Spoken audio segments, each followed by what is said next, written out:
మనము ఈ రోజు వరకు ఎన్నో కేసెస్ మాట్లాడినాము. అంటే నేషనల్ లెవెల్‌లో లేకపోతే స్టేట్‌లో అయినాయి. కానీ ఈరోజు ఫస్ట్ టైమ్ ఒక ఇంటర్నేషనల్ కేస్ చాలా చాలా ఫేమస్ అయిన ఎప్‌స్టీన్ ఫైల్స్ గురించి మాట్లాడదాం. అండ్ ఎప్‌స్టీన్ ఫైల్స్ అని మాట్లాడినప్పుడు ఇదొక పెద్ద కేస్. ఎట్లాంటి కేస్ అంటే చాలా క్రిమినల్ యాస్పెక్ట్స్ ఇన్వాల్వ్ అయ్యి ఉన్నాయి. ఇన్ ఎ వే మన కంట్రీని కూడా ఎఫెక్ట్ చేస్తుంది. సో దీని గురించి కూడా తెలుసుకుందాం.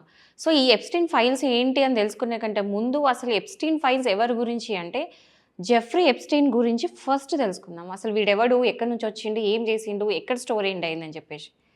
వీడెప్పుడో 1970స్‌లో, 80స్‌లో ఎక్కడనో స్కూల్‌లో జాయిన్ అయ్యిండు. అండ్ చాలా చాలా చాలా పూర్ ఫ్యామిలీ నుంచి పుట్టినోడు. అంటే లిటరల్లీ ఏం లేకుండా పుట్టినోడు. కానీ ఒక 70స్, 80స్‌కి వచ్చేసరికి ఒక స్కూల్‌లో ఒక టీచర్‌లాగా జాయిన్ అయ్యిండు. Without any qualification. And qualification లేకుండా ఇప్పుడు మన ఇండియాలో అలా కాదండి. బయట ఏందంటే చాలా స్ట్రిక్ట్ ఉంటాయి. మనం ఫేక్ సర్టిఫికేట్స్ కూడా పెట్టుకొని జాయిన్ అయిన వాళ్ళు కూడా ఉన్నారు. ఒకప్పుడు, ఇప్పుడు గాదు. బట్ అక్కడ చాలా స్ట్రిక్ట్‌గా ఉంటాయి రూల్స్. అయినా గూడా క్వాలిఫికేషన్ లేకుండా స్కూల్‌లో టీచర్ జాబ్ ఎట్లొచ్చిందనేది ఇప్పటికి కూడా ఎవ్వరికీ తెలియని విషయమంట. అండ్ 80స్‌లో అట్లా కొద్ది కొద్దిగా అట్లా అయిపోయిన తర్వాత మెల్లిగా వాల్మార్ట్ స్ట్రీట్‌లోకొచ్చేసిండు. వాల్మార్ట్ స్ట్రీట్ అంటే ఏంటంటే అక్కడ మొత్తం గూడా ట్రేడింగ్ అనేది జరుగుతది. సో మెల్లమెల్లగా అతను మొత్తం యూఎస్‌లో ఉన్న అందరు పెద్ద పెద్ద మిలియనీర్స్‌కి ఒక ఫైనాన్షియర్ అయ్యిండు. ఫైనాన్షియర్ అంటే ఏంటి? అందరు మనీ ఇవ్వడం, తీసుకోవడం, లెండ్ చేయడం.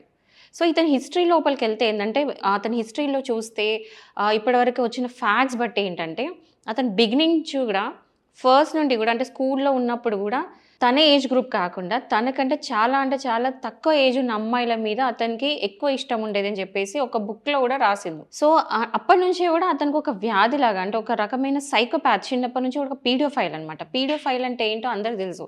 సో, చిన్నప్పటి నుంచి అతను పీడియోఫైల్ అని మాత్రం కొన్ని అంటే అతను తీసిన హిస్టరీలో ఈ ఫ్యాక్ట్స్ అనేది బయటపడింది. ఆ తర్వాత మెల్లిమెల్లిగా ఈటీస్ వచ్చిన తర్వాత 90స్‌కొచ్చేసరికి ఒక ఫైనాన్షియర్ అయిన తర్వాత మెల్లిగా మాక్స్‌వెల్ అని ఒక అమ్మాయితో పరిచయం పెరిగింది.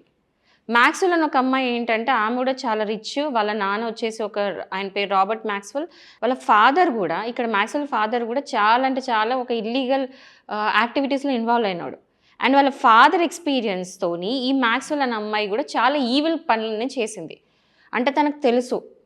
చాలా క్లియర్‌గా తెలుసు. డేటా అనేది ఎంత ఇంపార్టెంటో. అంటే ఇన్ఫర్మేషన్ అనేది ఎంత ఇంపార్టెంటో. ఆ ఇన్ఫర్మేషన్‌తోని కోట్లు సంపాదించొచ్చు అనే విషయం ఆ అమ్మాయికి తెలుసు.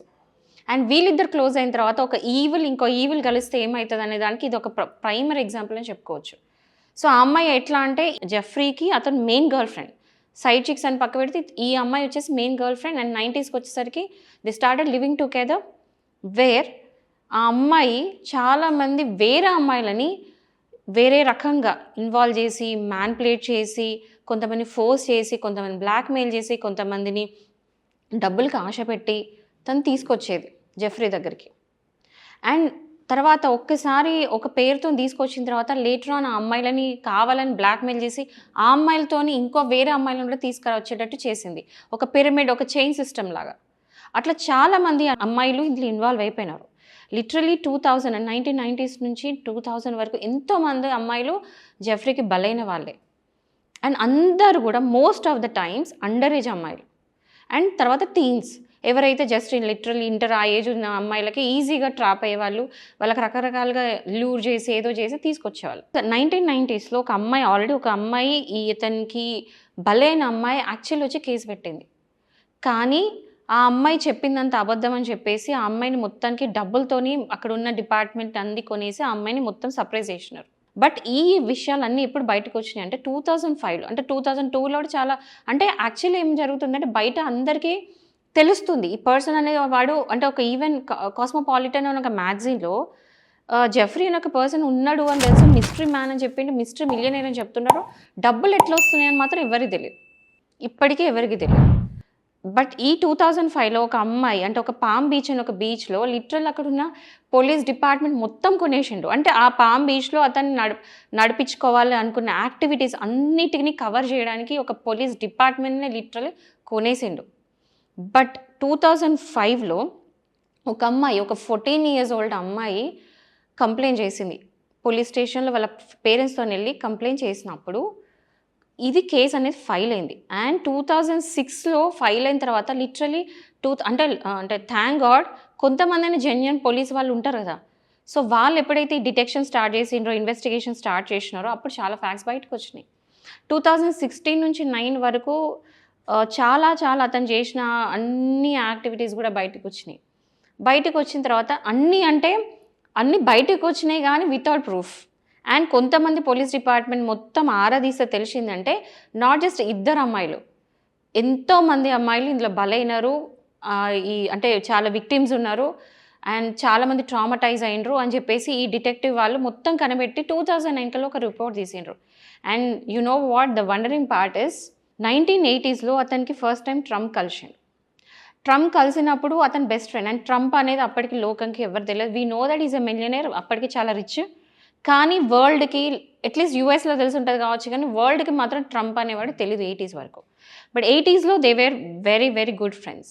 అండ్ విక్టోరియా సీక్రెట్ ఎవరైతే ఓనరో అతను కూడా ట్రంప్‌కి ఒక హ్యాండ్ ఇచ్చినవాడు. అంటే లిటరల్లీ ఏం లేనోనికి అతన్ని నమ్మి, అంటే ఇతను కూడా అతన్ని నమ్మిచ్చిండు. సో విక్టోరియా సీక్రెట్ ఓనర్ అతనికి జీపీఏ మొత్తం ఇచ్చేసి ఆ ప్రాపర్టీస్‌కి ఇతను చూసుకోమని ఇచ్చినాడు. అండ్ ఆ మనీతోని చాలా, అంటే ఆ మనీని మల్టిప్లై చేసుకుంటా లిటరల్ వాల్మార్ట్ స్ట్రీట్‌లో పెట్టుకుంటా మనీ డబుల్ చేసుకుంటా ఫైనాన్షియర్ లాగా మారిపోయి చాలా మందికి ఫైనాన్స్ చేసుకుంటూ ఎళ్ళిండు. చాలామంది ఎలీట్స్ ఉన్నారు. మనకందరికి తెలిసిన పేర్లే. తర్వాత నెక్స్ట్ వచ్చి బిల్ క్లింటన్. బిల్ క్లింటన్‌తోని కూడా చాలా అంటే చాలా దగ్గర రిలేషన్ ఉందని తెలుస్తుంది. Even prince Andrew. ఇట్లా ఎంతోమంది పరిచయాలు ఎందుకు ఎంచుకున్నాడంటే అతను చేసిన బిజినెస్ మల్టిప్లై చేసుకోవడానికి, సెకండ్ అతను చేసే మొత్తం బిజినెస్ అన్నిటికి కవరేజ్ దొరకడానికి, అంటే కవర్ చేసుకోవడానికి. 2009లో ఎప్పుడైతే కేసు ఫైల్ అయిందో అండ్ రిపోర్ట్ సబ్మిట్ చేసినారో ఆ టైంకి అతనికి శిక్ష ఎన్ని రోజులు పడిందో తెలుసా? Just 1 day. He was in the jail only for 1 day. Just 1 day. ఒక 1 డేలో బయటకొచ్చిండు అంటే మీరే అర్థం చేసుకోండి అతను అప్పటికే ఎంత పవర్‌ఫుల్ పర్సన్ అయిపోయిండో. అండ్ అతని వెనకాల ఎంతమంది ఇన్వాల్వ్ అయినారో, ఎంతమంది బిలియనీర్స్, ఎంతమంది పొలిటీషియన్స్ ఇన్వాల్వ్ అయినారో అని ఈ 1 డేలో బయటకొచ్చినప్పుడే మనకు అర్థం కావాలి. అండ్ ఆ కేసు అక్కడికే పడుకుండిపోయింది. ఆ తర్వాత కొంతమంది ఇన్వెస్టిగేటివ్ జర్నలిస్ట్ బయటకొచ్చి they started digging the points. They started digging the evidence. So ఈ ఎవిడెన్స్ అన్నీ తీసుకొచ్చినప్పుడు లాస్ట్‌కి 2009 నుంచి ఇతని విషయాలన్నీ బయటకొచ్చేసరికి లిటరల్లీ 2019 అయింది. Thanks to these people who worked hard. 2009లో ఎప్పుడైతే పట్టుబడ్డాడో అప్పటినుంచి ఇంకా అతని యాక్టివిటీస్ డబుల్ అయిపోయినాయి. అంటే లిటరల్లీ వరల్డ్‌లో ఉన్న ప్రతి ఒక్క లీడర్ అతని చేతిలోకి వచ్చేసిండు. నేను చెప్తున్నాను ప్రతి ఒక్క లీడర్. బట్ ఇక్కడ ఒక పాయింట్ మనం నోటీస్ చేయాలి ఏందంటే ఎప్‌స్టీన్ ఫైల్స్ అనేది బయటకొచ్చింది ఓకే. అందులో ఇప్పటివరకి ఈ తప్పులు చేసిండు, గిల్టీ ఉన్నది ఓన్లీ ఎప్‌స్టీన్ జెఫ్రీ మాత్రమే. And not even Trump, not even Clinton, not even all the names who are involved in this. Though ఎన్నో వీడియోస్ ఉన్నాయి, ఎన్నో ఫోటోస్ ఉన్నాయి, ఎన్ని ఉన్నా కూడా ఈ రోజు వరకు ప్రాపర్‌గా ఎవిడెన్స్ ఉంది ఓన్లీ అంటే ఓన్లీ జెఫ్రీ ఎప్‌స్టీన్‌కి అగెయిన్స్ట్ మాత్రమే. సో మిగతా వాళ్ళందరూ ఇంక్లూడింగ్ ట్రంప్‌తో సహా అందరి మీద ఉన్నది జస్ట్ అక్యూజేషన్సే, ఓన్లీ అలిగేషన్స్, అంటే ఆరోపణలు మాత్రమే. ఈ రోజు వరకు కూడా ప్రూవ్ చేయడానికి ఒక్క ఎవిడెన్స్ లేదు. దో మనందరికీ తెలుసు, ప్రపంచానికి తెలుసు వీళ్ళందరూ ఇన్వాల్వ్డ్ అయి ఉన్నారు అని చెప్పి. కానీ వాళ్ళకి అగెయిన్స్ట్‌గా మాత్రం ఈ రోజు వరకు ఎవిడెన్స్ అనేది లేదు. 2019 వరకు లిటరల్లీ డిపార్ట్మెంట్ ఆఫ్ జస్టిస్‌కి చాలా అంటే చాలా బర్డెన్ పెరిగిపోయింది. ప్రెషర్ అనేది వచ్చేసింది. ఎందుకంటే ఎప్‌స్టీన్ ఎందుకు కవర్ చేస్తున్నారు?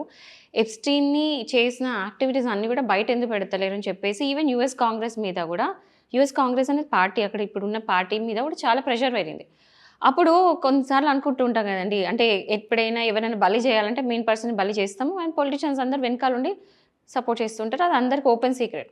సో 2019లో ఎప్పుడైతే అతన్ని అరెస్ట్ చేసిండ్రో అతను జైల్‌లో కరెక్ట్‌గా 35th డే రోజు సూసైడ్ చేసుకున్నాడు. At suspicious situation. అంటే ఇప్పటికి కూడా తెలీదు అది సూసైడా లేకపోతే చంపించిండ్రా అని. అండ్ ఆల్సో రూమర్స్ ఉన్నాయి ఆయన ఇంకా బతికే ఉన్నాడు. బట్ ఈ టాపిక్ గురించి మనం తర్వాత మాట్లాడదాం. సో ఎప్పుడైతే అతను చనిపోయిండు అని బయటకు వచ్చిందో ఆ తర్వాత పబ్లిక్‌కి ప్రతి ఒక్క ఎవిడెన్స్‌లు ఏదైతే పెట్టిండ్రో అన్నీ కూడా పబ్లిక్‌లో పెట్టాలని చెప్పేసి డిపార్ట్మెంట్ ఆఫ్ జస్టిస్ మీద చాలా ప్రెషర్ పెరిగింది. And department of justice actually public పెట్టాలని కూడా డిక్లేర్ చేసేసింది. సో అసలు యాక్చువల్లీ ఎప్‌స్టీన్ ఫైల్స్ అంటే ఏంటో చూద్దాం. ఎప్‌స్టీన్ ఫైల్స్ అంటే ఎప్పుడైతే ఈ ఇల్లీగల్ యాక్టివిటీస్ అయితున్నాయో ఒక ప్రాపర్టీ అనేది యూజ్ చేసుకున్నారు. అంటే లిటరల్ ఏంటంటే ఎప్పుడైతే ఎప్‌స్టీన్ మొత్తం ఆగడాలు స్టార్ట్ చేసినప్పుడు కొన్ని ఇయర్స్ తర్వాత ఒక ఐలాండ్ కొనుక్కున్నాడు. లిటిల్ సెయింట్ జేమ్స్ అని ఒక ఐలాండ్ కొనుక్కొని కంప్లీట్ అతను ప్రాపర్టీలా మార్చుకున్నాడు. అండ్ అక్కడ ఏంటంటే మొత్తం ఏదైతే ఇల్లీగల్ యాక్టివిటీస్ ఉన్నాయో, అంటే అదర్ దెన్ ఫైనాన్సింగ్ ఏదైతే ఇల్లీగల్ యాక్టివిటీస్ గురించి మాట్లాడుకున్నామో ప్రతి ఒక్కటి కూడా అక్కడ ఐలాండ్‌లో జరిగేది.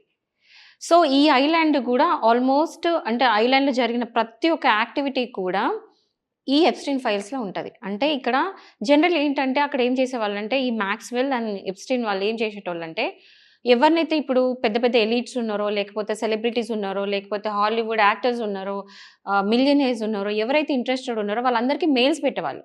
మెయిల్స్ పెట్టినప్పుడు ఆ మెయిల్స్‌కి వాళ్ళు రెస్పాండ్ అయినప్పుడు మేము ఈ సర్వీసెస్ ప్రొవైడ్ చేస్తాము అని చెప్పినప్పుడు వాళ్ళు రెస్పాండ్ అయితుండే.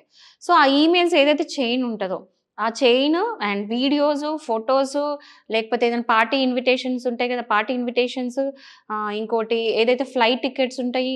ప్రతీది గూడా ఇవి ఒక ఎవిడెన్సే గదా! ఆ ఎవిడెన్స్ అంతా గూడా కంప్లీట్‌గా దాన్ని ఎప్‌స్టీన్ ఫైల్స్ అని పిలుస్తాం. సో, ఈ ఎప్‌స్టీన్ ఫైల్స్‌లో ఉన్న ప్రతి ఒక్క ఎవిడెన్స్ గూడా ఈరోజు అందరికి పబ్లిక్‌కి అవైలబుల్‌గా ఉంది. కానీ ఒక్కటైతే చెప్తున్నా. ఇది మాత్రం ఒక వీక్ హార్టెడ్ పర్సన్‌కి సూట్ అయ్యేది కాదు. లిటరల్‌గా చెప్పాలంటే ఒక 1 వీక్ వరకు నేను నిద్రపోలేదు. అందుకే చెప్తున్నాను ముందే ఇది వార్నింగ్ అనుకోండి, ఏమైనా అనుకోండి. ఇది వీక్ హార్టెడ్‌కి సూటబుల్ కాదు. ఆ ఫోటోస్, ఆ వీడియోస్ ఏది గూడా ఒక నార్మల్ పర్సన్ చూసి తట్టుకునేటట్టు అయితే ఉండవు.